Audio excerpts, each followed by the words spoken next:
ग्वालियर में अवैध रेत उत्खनन, वाहनों में ओवरलोडिंग, आए दिन होने वाली सड़क दुर्घटनाएं और स्वास्थ्य सुविधाओं की बदहाली को लेकर कांग्रेस ने सोमवार को कलेक्ट्रेट पर प्रदर्शन किया। कांग्रेस ने यह भी आरोप लगाया कि विशेष मतदाता पुनर्निरीक्षण के नाम पर सही मतदाताओं के नाम काटे जा रहे हैं।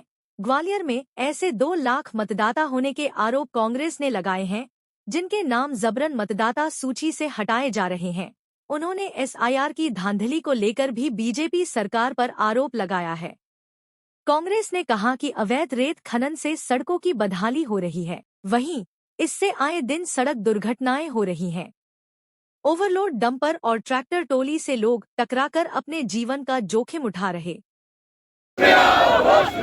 मोहन यादव होश में आओ, होश में आओ, होश में आओ। भाजपा मुर्दाबाद, मुर्दाबाद, मुर्दाबाद। भाजपा मुर्दाबाद, मुर्दाबाद, मुर्दाबाद। कांग्रेस पार्टी ने कुछ रेत के मुद्दे को लेके और कुछ अवैध नशे के उसके लिए एक ज्ञापन दिया है, जो कलेक्टर महोदय को संबोधित है। ये ज्ञापन कलेक्टर महोदय के समक्ष में कार्रवाई के लिए प्रस्तुत किया।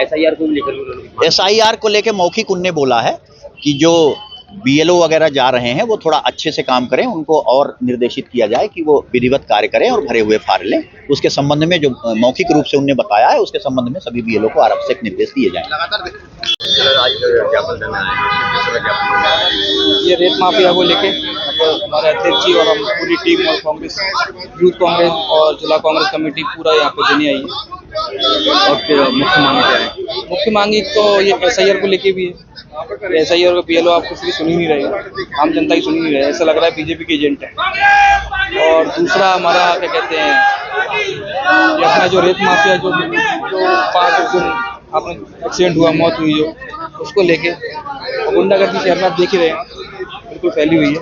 उसको थोड़ा सा कलेक्टर साहब के साथ सामने प्रस्तुत करने आए। अब देखते हैं। लगातार देखने में आ रहा है अवैध रेत कारोबार लगातार चल रहा है, ट्रैक्टर ट्रोलिंग चल रही है, लगातार कार्रवाई की बात पुलिस कह रही है, कार्रवाई हो नहीं पा रही है। इसको लेकर अगला यूथ कांग्रेस क्या मुद्दा उठाएंगे? हम मुद्दा उठाएंगे और अब रोड पे आना पड़ेगा और आएंगे बिल्कुल बहुत जल्द। अगर यहाँ सुनवाई नहीं होती है तो अगले और इससे पुरजोर से इससे आगे बढ़ेंगे। किस तरह की मांगे आपने सामने रखी है? तो ले लो। जैसा कि आपके सामने है, आज ग्वालियर में जिस तरीके के हालात बने हुए हैं, आप सबसे शायद छिपी हुई बात नहीं है। आप देखिए सड़क पे जिस तरीके से ओवर डंपर चल रहे हैं, रेत के भरे हुए ट्रॉलियां चल रही हैं, जिनकी वजह से सड़कों की तो क्षतिग्रस्ती हो ही रही है, लेकिन जनहानि भी कितनी हो रही है। आए दिन कोई न कोई बच्चा इसका शिकार बन रहा है। आखिर इसका जिम्मेदार कौन? आखिर इसका जिम्मेदार कौन है? आप देखिए किसी भी चौराहे पे चले जाइए, प्रशासन की कोई व्यवस्था नहीं है, ट्रैफिक की कोई व्यवस्था नहीं है, किसी गाड़ी पर नंबर नहीं है, ओवर स्पीड गाड़ियां चल रही हैं, ट्रैक्टरों के ऊपर लाउड स्पीकर इतनी तेज रफ्तार में बजते हैं कि पीछे से आने वाला कोई हॉर्न सुनाई नहीं देता है।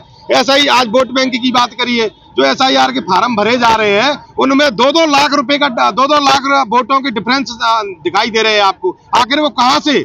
इसका मतलब ये वोट चोरी करके ही सरकारें बनाई जा रही हैं। अगर सही में जनता के द्वारा चुनी हुई सरकार अगर आगे से चुनी जाएगी तो रिजल्ट आपको कुछ और ही देखने को मिलेंगे। क्या लगता है, लगातार कार्रवाई की बात भी कह रही है पुलिस, लगातार कार्रवाई भी हो रही है। अगर लगातार कार्रवाई हो रही होती तो इस तरीके के आपके सामने जो जन दुर्घटनाएं हो रही हैं वो नहीं हो रही होती। आज जगह जगह सड़क पे, पार्क पे, जहां भी चौराहे उन पे रेतों के डंप की मंडियां लगी हुई हैं, जहाँ चारों तरफ आप देख रहे हो। अगर कार्रवाई सच में ही हो रही होती तो ये आपके सामने होती और ये जनहानि नहीं हो रही होती। आज के ज्ञापन के बाद अगली रणनीति क्या रहेगी? आज के ज्ञापन के बाद अगर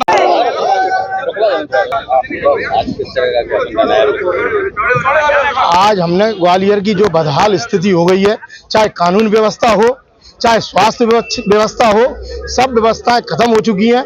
उसी को लेकर हम आज ज्ञापन देने आए हैं।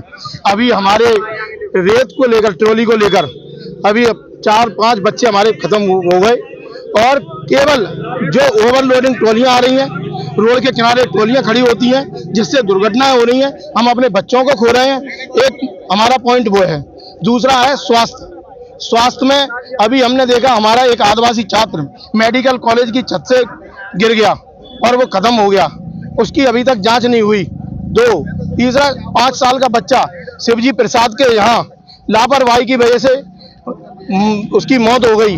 हम उसे लेकर कृपया प्रशासन उन पर ध्यान दे जो प्राइवेट हॉस्पिटल चल रहे हैं उनकी व्यवस्थाएं खत्म है, और सबसे मेन मुद्दा जो हमारा है वो है एसआईआर को लेकर।